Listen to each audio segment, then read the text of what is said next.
Alright then, back to Demon of the Week, and we have looked at Lilith. So what I thought we'd do is we would go through, also somebody asked me to speak about Hecate. So what I thought I'd do is I would go through the four demonesses from Connolly's book. Well, it's not a latest book, but more recent book. The four demon queens. Four demon queens, there we go. So today I want to have a look at Tesrian. Welcome to my channel. You are entering the world of magic and mysticism with your host, Lee W. Johnson. Keep the lights on and help improve the channel by becoming a supporter for just $2.99 per month. Hit the join button. Okay, so Tesrian, what I'm going to do, as I just mentioned, the book itself, I'm going to put a link to that book up here, or up here. I can't remember. I always forget which side it's at. It's one of these corners, the little eye icon, just click that. And it should lead you directly to the book on Amazon. Great book, really good book. It's got a lot of spell workings in there, and it focuses on the four demon queens, which Connolly suggests as being Hecate, Lilith, Tesrian, and Delapature. So I'm just going to cover the other three, because as I said, we've done Lilith, so I'm going to cover the other three over the next few weeks. And then I want to do Eris, because I want to talk about Discordianism just briefly during the past series at the beginning of next month. Alright, so that's the program and the lineup for the next few weeks. Alright, so let's get into Tesrian. So she is known as the Priestess of Battle. Colours, going through correspondences, colours are red according to J. Thorpe, and gold or yellow according to S. Connolly. Direction is southeast. Ritual uses: cursing, hatred, wisdom, power.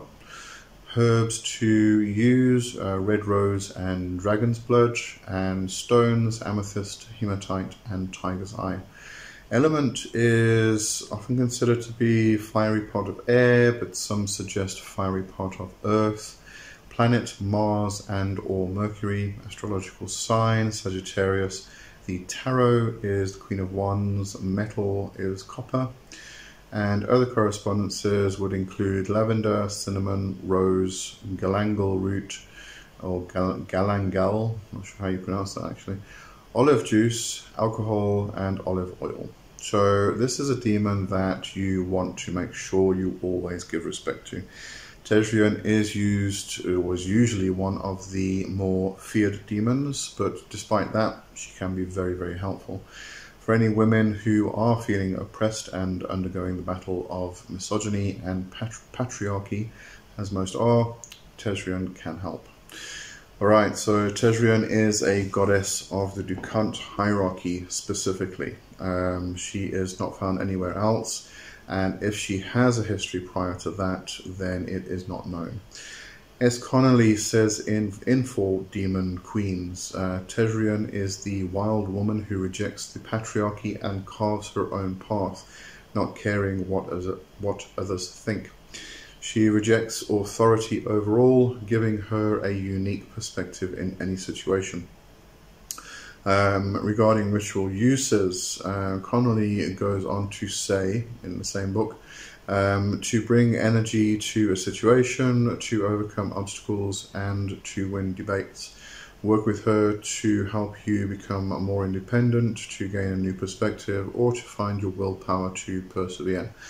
You can work with her to influence others to your way of thinking, and she can help you find your own path in this world. Now, according to Jehannam, Tesrian is revered as the goddess of war and priestess of battle, embodying vengeance, bravery, combat, and strength of will. She is invoked for rites of execration, but also offers wisdom and power, particularly in martial arts and weapon use. Horse riding and military vehicles are sacred to her. Personal gnosis from Jehannam suggests that she fosters self-transformation, granting physical attributes like bone density and endurance, as well as confidence and defense skills. Tezrian is described as maternal yet fiercely warlike, with a dark, devouring aspect symbolized by her monstrous jaws. She is associated with plague, death, and cruelty, empowering those who carry out her will. Tezrian also oversees various forms of magic, including clairvoyance, astral travel, and lunar magic, offering guidance in employment matters and spiritual practices involving chakras and black kundalini. Myrtle Wake adds a point that should be mentioned. Being the demoness of battles should also be interpreted as battles within ourselves. So inner battles, in other words, not just outer battles. Are you fighting addiction, anxiety, depression, or some form of mental health issue? These are all battles, and you can call on Tezrian to help, so don't forget that. Myrta also quotes Tezrian in regards to her name not being known. Tezrian said, new masks can be inhibited by old souls, by old gods, by new spirits biting more than they can chew, or less vacant. You don't know which one you'll get when calling a name not often seen, but that doesn't mean that you should dismiss it without trying. Alright, so that's Tezrian. I do suggest getting the 4 Demon Queens by S. Connolly in regards to Tezrian, and finding any sources about Tezrian you can from Connolly and from any other authors that are associated with generational demonology or traditional family demonology, as it were.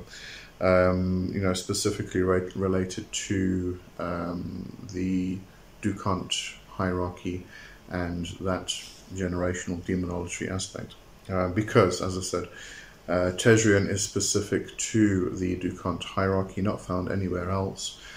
So is quite possibly a family demon. So therefore, Connolly at this stage would be your best source for information about Tezrian. Alright, so definitely don't forget to click the link to get the book. I'll also put it in the description just in case you can't find or miss that. So it's everywhere. Okay, so I'll see you next time for more of Demon of the Week. And next week we'll have a look at, let's see, we've done Lilith, we've done Tezrian, so I want to do Delapatori and then I'll do Hecate. Okay, so next week will be Delapatori. Have a good one for now. Cheers, bye bye.